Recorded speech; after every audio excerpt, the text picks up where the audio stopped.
Hey, High Existence family, this is Mike Slavin, one of the minds behind High Existence, and I wanted to make a video for you today because there's a lot going on in the world. There's a lot of change that we're experiencing, and this change can be really difficult for some people. And so I wanted to offer some wisdom on how we can deal with loss, because loss is a universal part of life, and some of us, many of us, pretty much all of us are experiencing some degree of loss right now. Loss is a universal experience that, we've been subject to since we were born, and we will continue to experience profound loss. And right now, whether you're going through just a lost sense of normalcy that you had become accustomed to, or you lost your means of income, or you lost a loved one, wherever you are on the sort of scale of intensity, my heart goes out to you in the difficulty that you might be experiencing. And I want to share some things related to how we can navigate a period of loss. How can we move through it in a way that is not only supportive, helpful, make us feel better, but is actually generative, can help us grow, help us have a deeper appreciation for life. So if I'm feeling lost right now, what do I do? How do I navigate this? Because there's two sides to it. There's the feeling of pain of having lost, and the difficulty associated with the uncertainty, now figuring out what to do. And that combination of emotional distress with practical considerations can make it really difficult to navigate. And so one piece that is worthy of consideration is the thing that you lost. If it really meant something to you, it deserves your grief. And we're going to press pause on taking action for a second and practical considerations. If the thing you lost was really significant to you and it really meant something to you, then it deserves your grief. It's okay to cry, to feel sad, and to be hurt by the pain of that loss. There is an author, Martin Prutel, and he writes about grief a lot. And he spent time with a Mayan tribe, and part of their understanding of the afterlife, it's like they're paddling a canoe across a river. And what's really interesting to me about this is that the paddle strokes were the tears of those they left behind. So the people who cared about them, their tears is what fueled their arrival into the afterlife. Because for them, if a person wasn't adequately grieved, it was like they never really existed. And so this psychologically oriented them to cry and really grieve the loss of things, not just to numb it or shut it down or not really address the pain of losing something. When we can grieve something, we actually return to its significance. We get to reckon with why that thing was so meaningful to us. And so it's beautiful that we had something that touched us so deeply, something that was so worthy of our love that now in its absence we feel tremendous pain. And when we experience that grief, we gain access to that gratitude and that appreciation. And it might not happen the first time you cry. It can take time.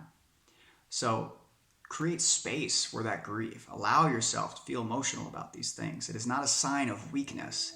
Weakness is not actually confronting the feelings that you are having. That is weakness.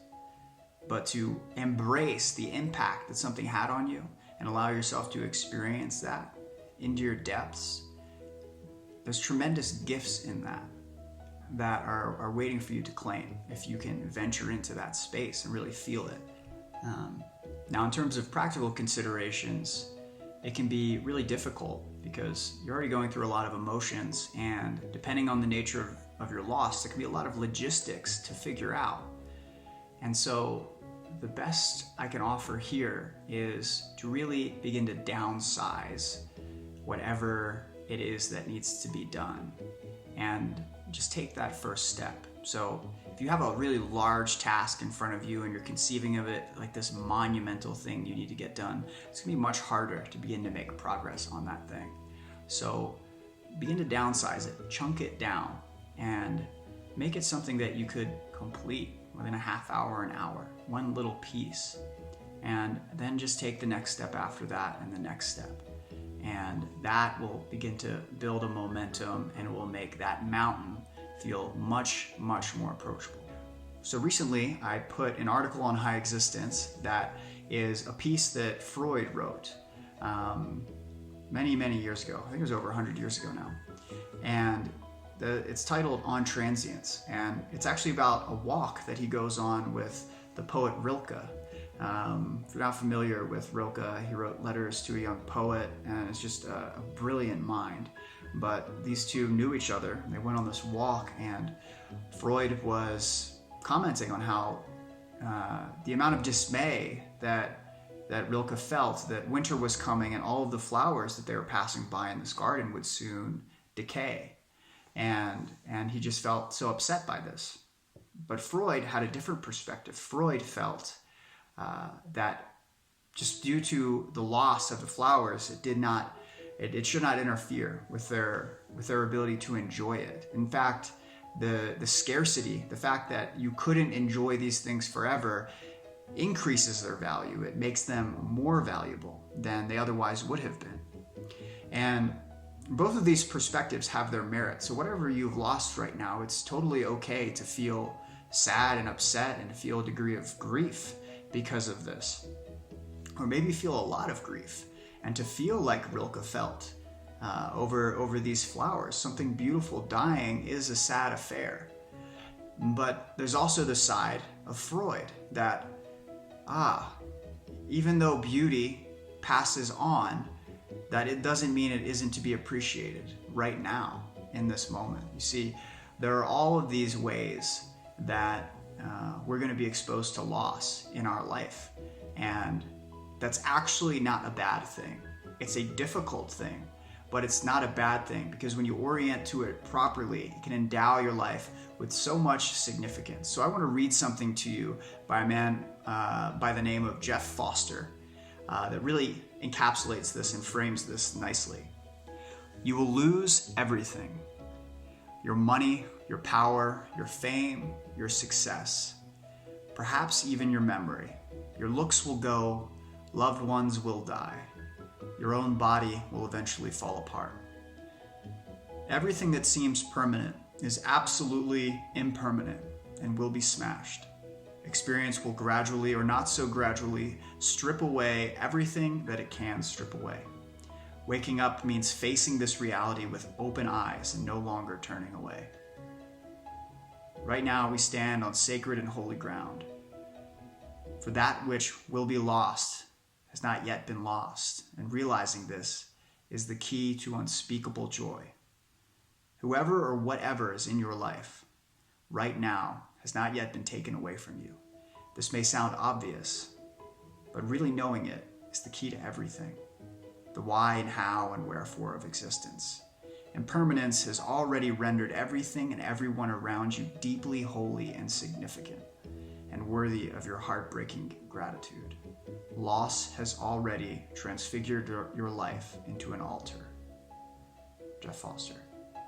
And I think this is exquisitely beautiful because it integrates the unavoidable fact of loss into our lives, but doesn't just do that so that we can accept it and bear the weight of that tragedy, but it transforms the tragic into an opportunity of beauty, an opportunity of appreciation.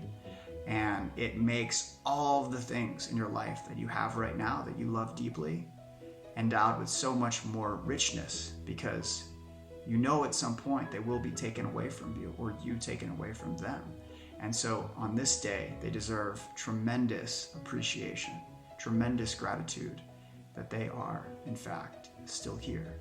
And so whatever you're going through right now, whatever it is, however the changes have been sort of washing through your life, I hope that you can find some things that really speak to you, that mean something to you, and appreciate them today. Whether it's a loved one, or a space that you get to stay in, or the fact that you still have something that you know you don't necessarily need to have. Whatever it is, whatever the thing is, just find some gratitude for that. And it's okay to feel the grief and the loss, but there's also tremendous beauty, and that's here right now. So that's what I wanted to share with you today. I hope wherever you are, whatever you're doing, you are doing okay.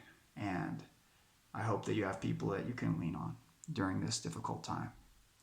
Again, I'm Mike Slavin, and I will see you next time. All right? Have a great day.